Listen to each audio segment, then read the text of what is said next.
遠い昔、とある名もなき森の中に一人の子犬の獣人が住んでいました。その獣人は誰にでも親切で、伝え聞く限りにおいては誰もがその子犬の獣人を好いていました。しかし親切が続くと、それを当たり前だと思うのが常であります。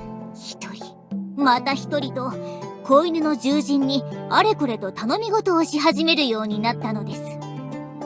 はい、10ゴールド渡すからパンをいっぱい買ってきて。お釣り8ゴールド忘れないでよね。2ゴールドでパンをいっぱい買ってくるんですか？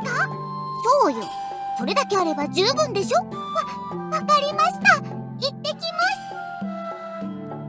す。ほら、今日はこの壺に水をいっぱい満たしといてね。でもこれ、底が割れてますよ。そんなの知らないわよ。とにかく今日中にやっといてよね。わかりました。かくして子犬の獣人は厄介な仕事を山ほど押し付けられることになったのです。そんな子犬の獣人を見て、通りすがりのある妖精はからかいました。顎で使われてるだけじゃない。バーカバーカバーカ。私はバカじゃありませんから。そんなことがしばらく続きましたが、そんな嵐が吹き荒れる森で子犬の獣人は岩に突き立つ孤高に輝く剣を見つけた時、その剣が語りかけてきたのです。私を掴むのだ。その後、剣を掴んだ獣人はその日のうちに暴れ出し、自分をいじめた者たちを襲い、げんこつを食らわせ、地面に逆さまに突き刺し、その後忽然と姿を消したそうです。それからどうなったかですね。それは私にもわかりません。しかしこれだけは覚えておかれると良いでしょう。99回を超えると子犬の獣人といえど、堪忍袋の尾が切れるということを。さ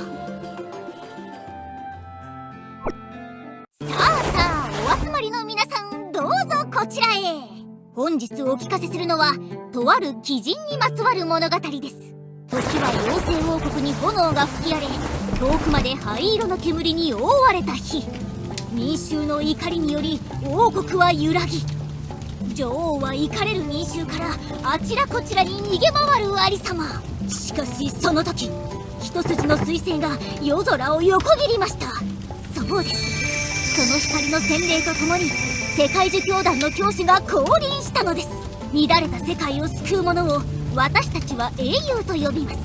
その意味で教師はまさに英雄豪傑、英雄の中の英雄でありました。英雄の一発に怒れる民衆は我に返り、英雄が歩けば泣きじゃくる子もピタリと泣き止み、英雄の呼びかけには花も木も神戸を垂れたのです。かくして妖精王国を平定した英雄は獣人の村へと向かったのですが、そこには獣人四天王が立ちはだかっておりました。だが英雄は英雄を知ると言います。四天王は英雄を見て感服し従うことにしたのです。そうですそうです、英雄は自らの力でエイリアスを大統一する決心を固めたのです。彗星のごとく現れた英雄、その噂を聞きつけたエルフの使節団がやってきて神戸を垂れ、精霊たちは英雄の登場を喜んで歓待し、魔女たちも共に歩む約束を英雄と交わし、いたずら好きな幽霊でさえ英雄の姿を見ると忠誠を誓うようになると、英雄はとうとう誰も成し遂げられなかったエイリアス大統一を成し遂げたのです。そして英雄の物語は今なお繰り広げられているのです。その後どんな素敵な冒険談が待ち受けているか気になりませんか？私はその英雄と共に最後まで歩んでいきたいのです。この物語は遠い昔の精霊たちの物語です。火の上位精霊と水の上位精霊がどうして仲違いしたのかは分かりません。しかし一つだけ確かなことがあります。火と水は相入れぬものであるということです。対立は長く続き、風の上位精霊が仲裁しても効果はなく、地の上位精霊が和解させようとしてもうまくいかず、その結果エリアスはサウナのように熱くなり、蒸し暑い日々が長く続き、不快な天気が幾日続いてもなお、火の精霊と水の精霊の仲違いは終わる気配はありませんでした。そうして対立が100日目を迎えたその日、彗星のごとく一人の獣人が現れたのです。熱いでしょ？私を虫殺すつもり？お前たち容赦しないからね！その叫びとともに獣人は二人の精霊にげんこつを食らわせ地面に叩きつけたのです。そうして獣人は精霊たちに言いました。さあ、二人とも仲直りだよ。アクション！二人の精霊はようやく自分たちの過ちに気づいたのです。そそくさと仲直りした二人の精霊はその後二度と争うことはなかったと言います。その獣人とはもしかして子犬の獣人のことだったのかとお聞きですか？鋭いですな。そうかもしれませんし、そうでないかもしれません。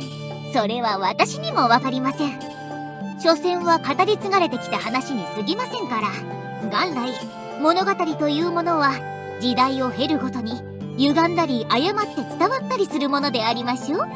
ともあれ、今日の教訓はこうまとめることができるでしょう。友達とは仲良くせねばなりませんよ。あなた方の物語を記録いたしましょう。